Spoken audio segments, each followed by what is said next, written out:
Salutations, Tarnished.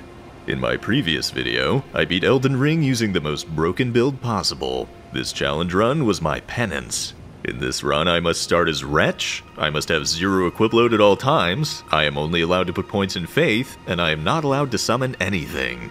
This essentially means that I am only able to use the Cipher Pata and Erdtree Seal, which weigh 0 and scale Faith. I can also use consumables and cast incantations that only require Faith. All talismans have weight, so I can't use them. Theoretically, I could use Godrick's Great Rune to boost my Arcane to 15 so I can use Dragon incantations, but that would make the run too easy, so I banned all stat boosts as well. These restrictions make the run as challenging as possible while still being completable in under 100 hours of playtime. All of this was streamed live, so you can watch the entire run if you so choose. Link in the description. Now let's begin by making the character. I was inspired by this particular voice line. To me, that sounds a bit like Patrick Star. So I tried to make my character look like him as much as possible. This is the abomination that resulted. At least I got the colors right. As soon as we load in, we have equip load. Challenge failed. Unequip the club and go die for your sins. Now that we're out in the open world with nothing but the skin on our backs, and thick with 19 Cs, we need to get our first weapon. The Cipher Pata is found in Round Table Hold, so we can get it very early. Discover 3 above ground sites of grace to meet Melina and get Torrent, then jump off the cliff in the Margit fight to impress Melina, so she'll teleport us to the Round Table Hold. Go to where the invasion is, but don't trigger it, and go into this side room to pick up the Cipher Pata. It requires 30 faith to use properly, so we need to grind some levels. Normally, we could go kill the big boy dragon, Greyole, but that would require being able to inflict bleed. And since we only use Cipher Pata, and it can't be buffed or infused, we have no means to inflict bleed damage. We need a way to farm runes that doesn't require combat. If we make a mad dash for Len's Rise, we can find the best pacifist rune farm. Ride in this path to make the boulder fall off the cliff, make sure you look at it to get the runes when it dies, and boom, almost 2,000 runes, infinitely repeatable. You can also clown on the nearby Knight Rider any number of ways for funsies. Once we've leveled up enough to use the Cipher Pata, we need to upgrade it. For now, we'll just go around Stormveil Castle and beeline for Iji to buy the Somber Smithing Stones 1 through 4, since we need to go near here eventually anyway. We can get up to +6 at this point, but I didn't know that at the time. We should also grab the Flask of Wondrous Physic and the Opaline Bubble tier, so we can take an extra hit per boss. Next, I wanted to rush acquiring the Erdtree Seal, so I could cast incantations, which is much better than only using the Cipher Pata. The Erdtree Seal is in Volcano Manor, and the only way I knew to get there was Raya's quest. So we help her get her necklace, and once we meet her in Altus Plateau, she'll teleport us there. Only I don't have the medallion needed to use the lift, so I took the Coward's Path, which is actually significantly harder in retrospect. We have to climb all the way up this cliff and beat a Magma Worm boss. With only a +4 Cipher Pata and some Kukri, this took a few tries. Once we get to Volcano Manor, we can go grab the Erdtree Seal and do some advanced parkour for Somber Smithing Stone 7. Then we go find 6 in Old Altus Tunnel, and 5, 8, and 9 in Caelid. And now we have a +9 Cipher Pata. We can also do Vare's quest at this point to get +10, but I did that much later. I wanted to rush getting into the capital, because I didn't know any better. And here we hit our first brick wall, the Draconic Tree Sentinel. I haven't even killed the regular Tree Sentinel yet. I could have snuck behind him and used Poison Mist until he died, but I decided that was against the spirit of the challenge. I wanted to try to kill everything with Cipher Pata. How naive I was at the time. There is an extremely specific procedure to kill him. Unblockable Blade 3 times in quick succession to stagger him, then do it a 4th time. This costs 68 FP, which is exactly how much we had before patch 1.04. This weapon art hits hard, but its range is so bad that we can be inside the boss and still miss. Aim carefully. The Draconic Tree Sentinel has a very long animation at the beginning of the fight that lets us get him down to about half for free. From there, he has a multitude of moves, only 2 of which we can punish, and 1 of which is a bait, after which he will input read and kill us if we try.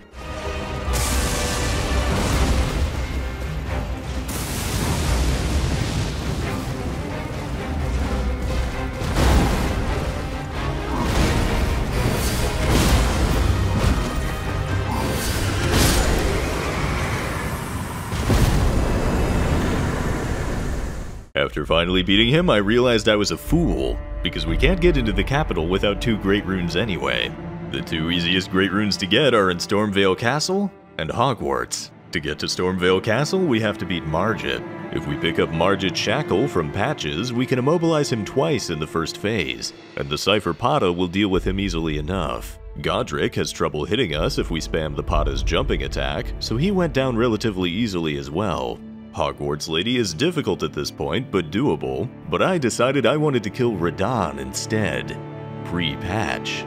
Radahn is basically a gimmick fight in which you are expected to summon an army of phantoms to make him easy enough to kill. I am not allowed to summon phantoms. I will die in 1 hit to most of his attacks. Finally, a worthy opponent. Attempting to melee him is suicide, so we need to use Torrent to cast incantations and stay out of his range. By far, the best incantations to use are Black Flame and good old regular Lightning Spear. They offer the best damage per FP and have quick enough animations that we can use them without being killed. If we're careful, the only attack we need to worry about is the rocks. Pre-patch, they were completely undodgeable without getting off Torrent and rolling them, so whenever they were about to be fired, I hid on the other side of this hill. Black Flame damaged him quite nicely, but alas, I ran out of FP. There was only one thing to do. Yes, with the Pata! Amazing. I had done it. I had beaten Radahn with no summons and no equip load to boot. Pre-patch. I got good. What was to come made this look like child's play. Let's fast forward to Morgott. This was another boss that had an extremely specific procedure to kill him. At this point, we can use Golden Vow, Flame Grant Me Strength, and the Flask of Wondrous Physic to gain significant damage buffs. In the first phase, we can use Margit's Shackle twice and DPS him down with O-Flame. Then the second phase is just a matter of dodging away and using Black Flame or Lightning Spear.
The next major boss is the Fire Giant. Pretty difficult, but doable with certain incantations, but I fought him pre-patch so I couldn't resist. At this point, I've gotten both of my weapons to +10. I also farmed 1 million souls to jump straight from the correct amount of faith to 99. Praise the sun! Next, we have to fight the Godskin duo. Many people have trouble with this boss, but our secret weapon is found very close by. Ancient Dragon's Lightning Strike is by far and away the best incantation in the game. It only requires 26 faith and costs 36 FP. It can theoretically hit up to 40 times, and each of those hits does about as much damage as Elden Stars. Also, it can travel over large obstacles, hitting the enemy on the other side. To kill the Godskin duo, all we need to do is stand on the other side of a pillar and spam fully charged Ancient Dragon's Lightning Strikes. Sometimes it even hits both of them by accident.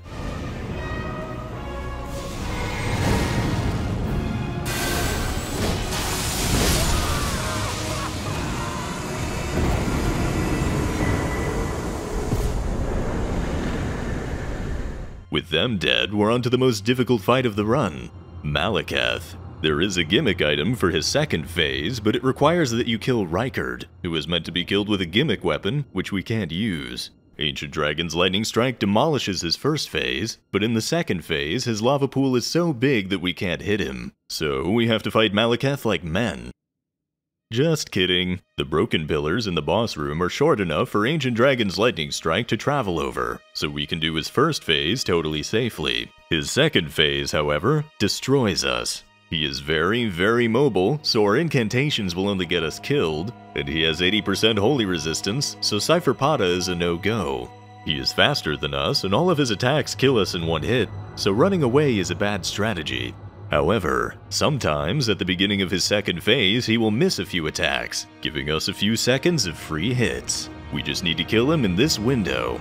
Thus begins the quest for the highest DPS incantation. First, I progressed Millicent's quest enough to acquire Pest Threads, which I will call the second best incantation in the game. It fires slow, heat-seeking projectiles that deal damage multiple times as they travel through a hitbox, so the bigger the enemy, the more damage it does. Unfortunately, Malekith does not make a habit of standing still, so the damage isn't quite enough. Then, I thought Death Lightning would behave like Ancient Dragon's Lightning Strike, so I did Fia's entire questline, which was actually pretty easy using Pest Threads, only to find out that Death Lightning only hits once. Then I had a brilliant idea, a stroke of genius. I could cast Ancient Dragon's Lightning Strike in such a way that it would knock Malekith into Phase 2, and then continue to travel towards where he spawns in Phase 2, hitting him again.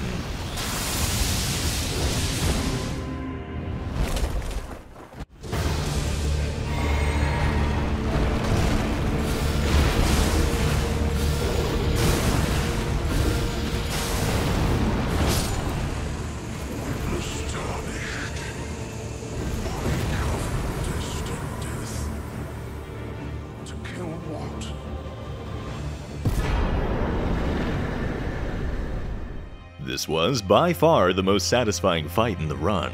It took me about 10 hours total, and victory was sweet. Now we just have to complete the final boss gauntlet. Godfrey is a very difficult boss in this run. He's weak to lightning, but we don't have enough FP to kill him. We finally have to use Rot Pots. Except now we're in patch 1.03, so butterflies no longer respawn, so we have a very limited supply of Rot Pots. So I backed up the save and restored it when I ran out of Rot Pots. The first half I eventually got down to a science. I learned all of his attacks, dodged them all perfectly, and used Lightning Spear and 2 Rot Pots to whittle him down. The second half is chaos. We have to reapply Rot, then frantically run away for the entire duration. We still need to use a few Lightning Spears, but he leaves very few openings. This is the fight that got my heart rate up the highest.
Now we're on to the final bosses, Radagon and the Elden Beast.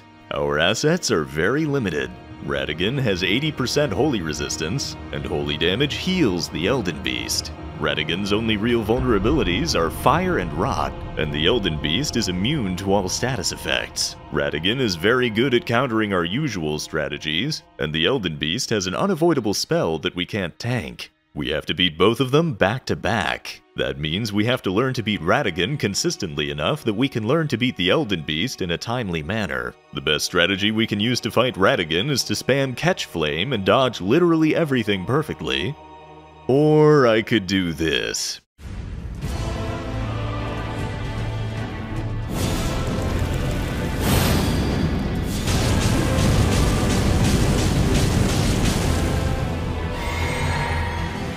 Somehow, this still wasn't patched. This let us use our supplies and buffs as efficiently as possible in preparation for the Elden Beast. The Elden Beast hitbox is massive, and it is most vulnerable to physical damage, so Pest Threads is the obvious choice. However, it almost always uses Elden Stars, which is a guaranteed kill against us. Unless we use the Flask of Wondrous Physic with these 2 tiers to grant us a 15-second window of invulnerability to most of his attacks, and 10 seconds of infinite Pest Threads.